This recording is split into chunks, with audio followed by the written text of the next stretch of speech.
What's up, guys? We're back. It is weekend 3 of getting Fernweh ready to go back in the water, and it's a big one.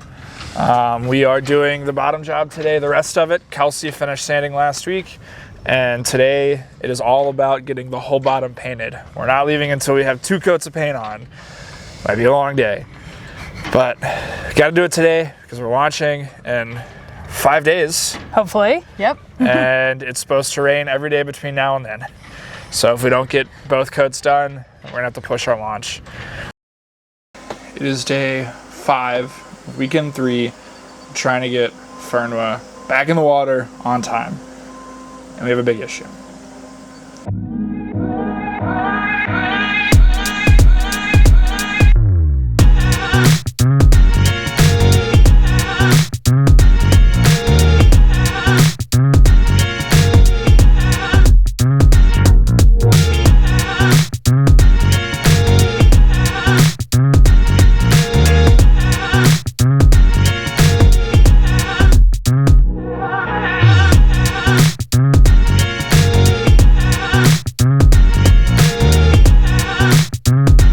We are gonna get everything all done, hopefully clean up the prop, get the rest of the little crusties off and start getting it coated with some prop coat. We've got a new anchor on order that'll be here in the next couple of days, hopefully. Allegedly. According to West Marine's website, they have 1-day shipping on an 85-pound anchor, so. Shocking. We'll technically it'll be here today by the time we get home, according to West Marine. We'll see. Feel bad for the delivery driver, really. Yeah. They'll have one small package, which is the block, and then an 85-pound anchor. Oh. But we're gonna get a couple more things from West Marine in a little bit for rigging solutions. We're not doing everything right now. We just want to make sure that we've got a good way to get up the mast right now, as well as a good way to get the main out, just because when we're moving over, we might want to pull sails out for the first time, figure it out. Definitely need to be able to go up the mast for a rig inspection, though. Yeah, just the stuff that, especially stuff that'll be harder to replace once the sails get bent back onto the boat. Yeah, so absolutely. Cool. Yeah. Well, this will be a fun 4 days. Hope you guys enjoy it. And with that, we are off to the races. Kelsey moves so fast, I didn't even get a chance to record the beginning of her starting to tape up the boat. But as you guys see here, she is taping up the boat, so we get those nice crispy lines again when we paint. So after that, I'm going to get to cleaning the prop, and then we will get to painting and a couple other projects that we have for today.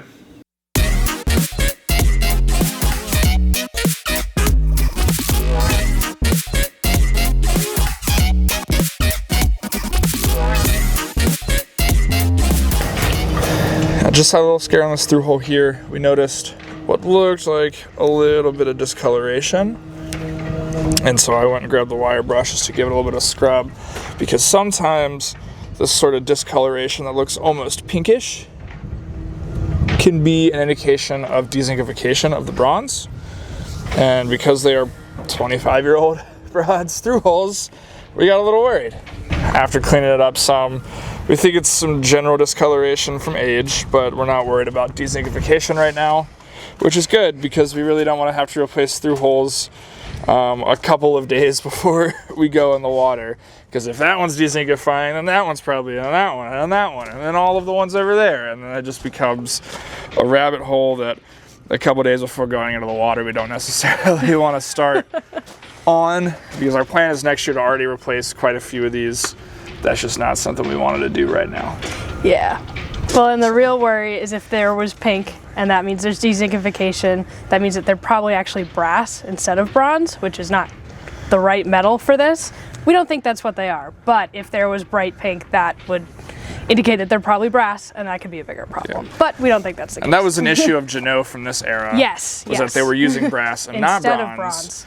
But I think these are bronze. We think probably the first or second owner replaced all of them because it was a known issue. It was a known issue, and these don't look, if you look at the inside of them, they don't look 25 years old. While Kelsey is getting around to taping the other side now, I am going to take the most hazardous thing the marine industry has ever produced. And that's a serious statement. Pettit Ease Speed Strip. Says it's for things like marine overcoat and stuff like that, but what we learned is it will just rip everything off of any surface. Period, the end, objectively. So I'm gonna take it to the prop and try and get this layer of kind of crusty scale off so that we don't have to spend hours sanding and scraping with a wire brush. So on Little Wing, it did a fantastic job. The stuff just ate right through down to bare bronze in 2 minutes flat. So we'll see if that is the same case here.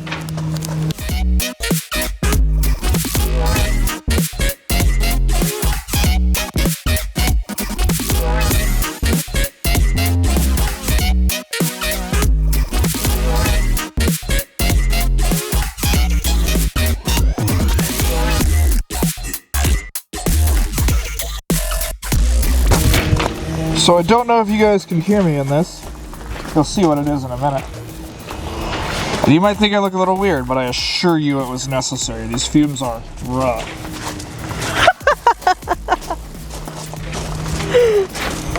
And some of you also might be wondering, why do I use a full face respirator? Well, I'm blind as hell. I have to wear contacts. Which means, at the end of the day, if I don't wear a full face respirator, I end up getting shit all in my eyes. Because goggles, once you start sweating, just bring debris straight through the seal. These things don't really allow much in. So we're gonna, yeah, see, I can't even smell that now.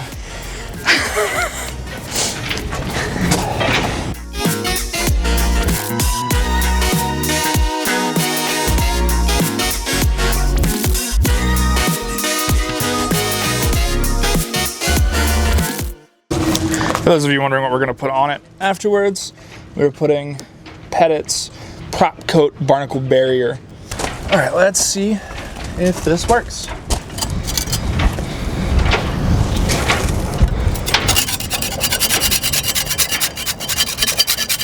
Oh yeah.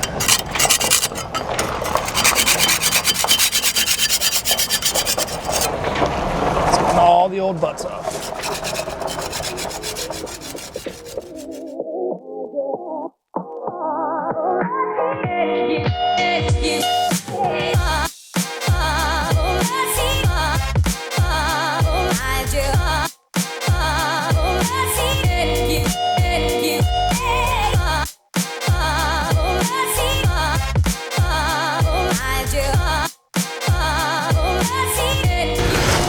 So I am taking the scraper and going through and scraping out, here's a really good example, these big crack edges, right?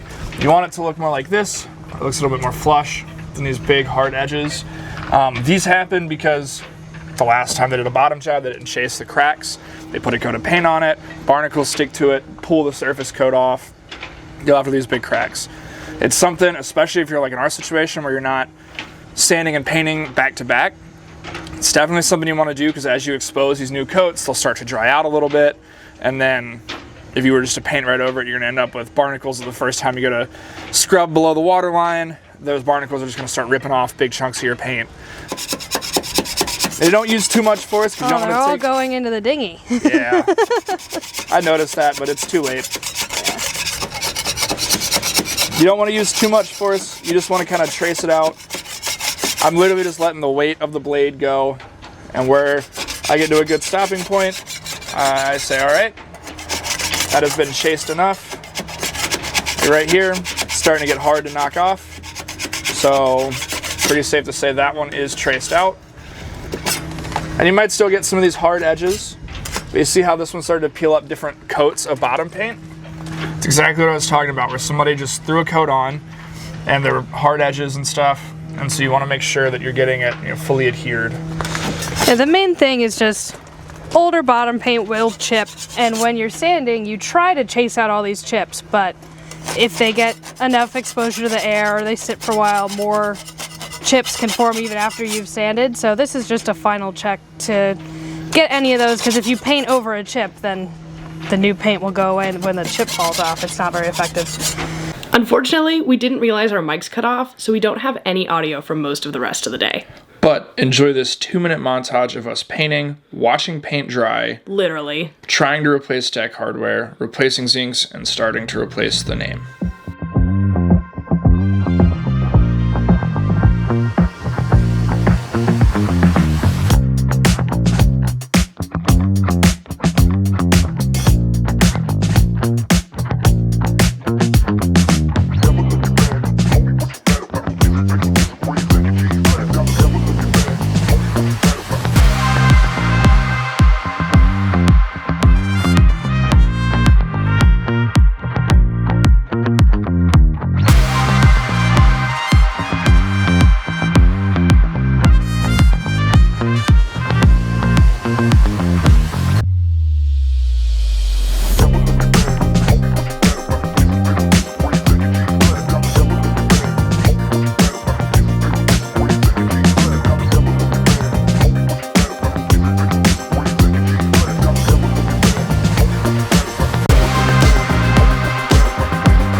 We realized our mics weren't on. We already recorded taking this off and explaining everything, but we took the Newport off. That was the first step, is we took Newport off. That took 30 minutes with the heat gun and the scraper.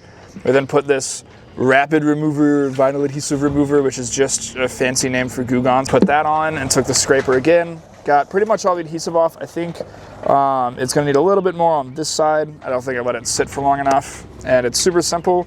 You just spray it on, wait 60 to 90 seconds, and take the scraper and go whoop, and you wipe it down afterwards.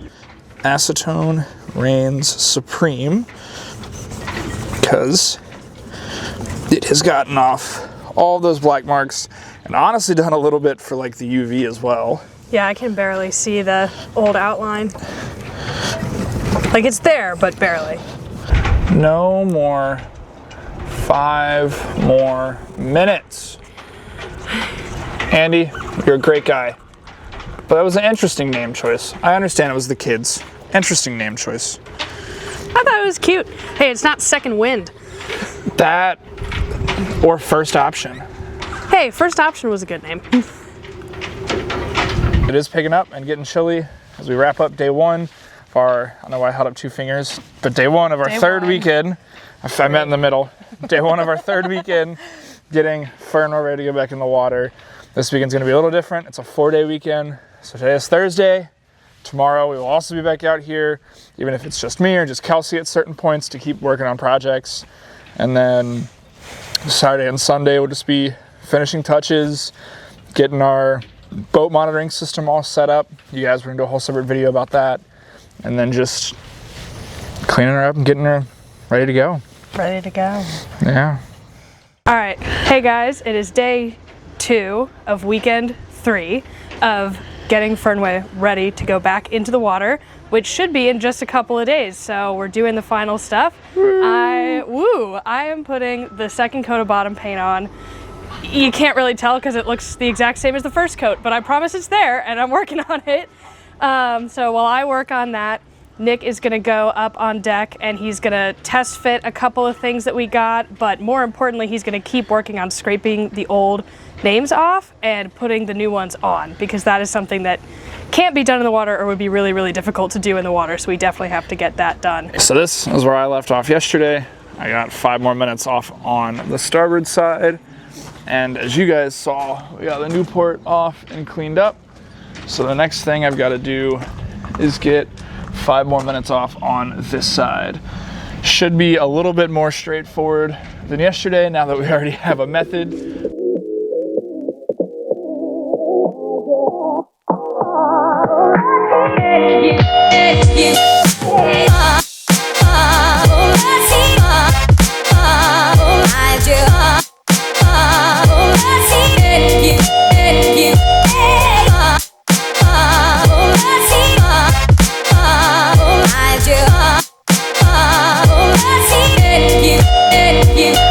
Just like that, we have a nameless, clean boat.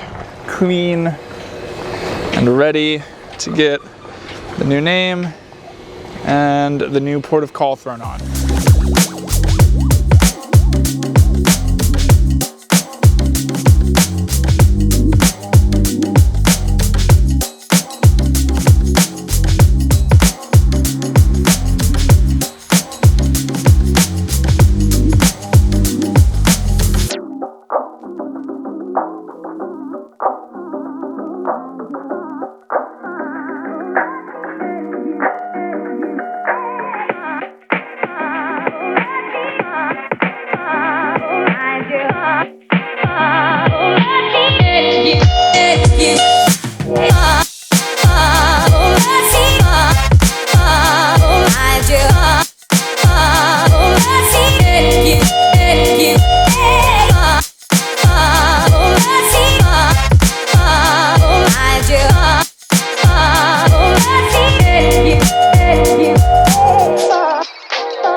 So what we're doing here is this is a gel coat crack and scratch little repair kit. Gel coat is like kind of the hard shell of the boat. It's like paint for fiberglass, kind of. All of this stuff. Yeah, but it is kind of brittle, so it can crack sometimes. And the biggest cracking that we've got here is right around this foot of the mast. That's like the really big one. And cracking in the gel coat is not necessarily a huge deal. I mean, it kind of depends, but we want to seal it up.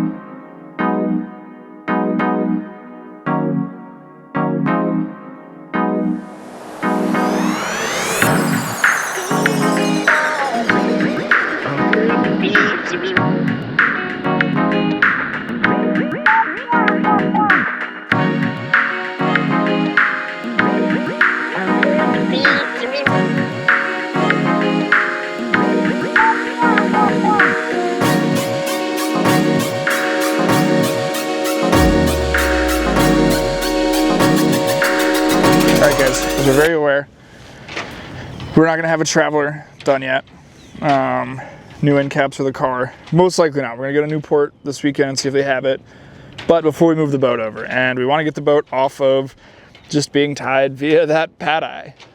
It's not super stable, so I want to do something a little different. So we picked up this huge Robline soft shackle that we're hoping will fit around there. Maybe. And then I can put a real shackle on it and attach the main sheet to it. It'll still move, but I won't be able to clear past here. We just won't get that extra control if we decide to put sails up. So let's see if this fits. Well guys, I did it. We officially have a system to hold the main sheet. At least for now. We're still gonna try and find the right parts, but it is taken care of at a minimum for when we move the boat, which is what matters. And that's a wrap on day 2 of getting Fernweh ready to go back in the water. Day 2, weekend 3. As you can see, she finally has her name on her. It was one of the things we showed you guys. The second coat of paint is done. The prop has been stripped and cleaned of all of its old residual gunk and barnacle butts. So we can start painting it tomorrow. Figured out a solution for not having a Traveler. I mean, it was a huge day. Probably Made a lot of progress. On a lot of little stuff. Yeah. Bottom job's not little, but gel coat repairs, the Traveler issue, blocks, a lot of little stuff, because I was starting to kind of feel like impending doom. You felt impending doom? Didn't you feel it? No. Oh. I was confident. Yesterday, she asked me if I wanted to push the launch back a week. Well, You seemed like you felt some impending, dude. I hadn't said anything at that point. I'd kept that. You had a vibe about you. I don't have a vibe. Hopefully the next time you guys see Fernweh, we'll be doing just finishing touches to get it ready to go on the water. Yeah. Fernweh. There are some very specific cases where something the second is acceptable, but Schooner would win the second. smack, smack, smack.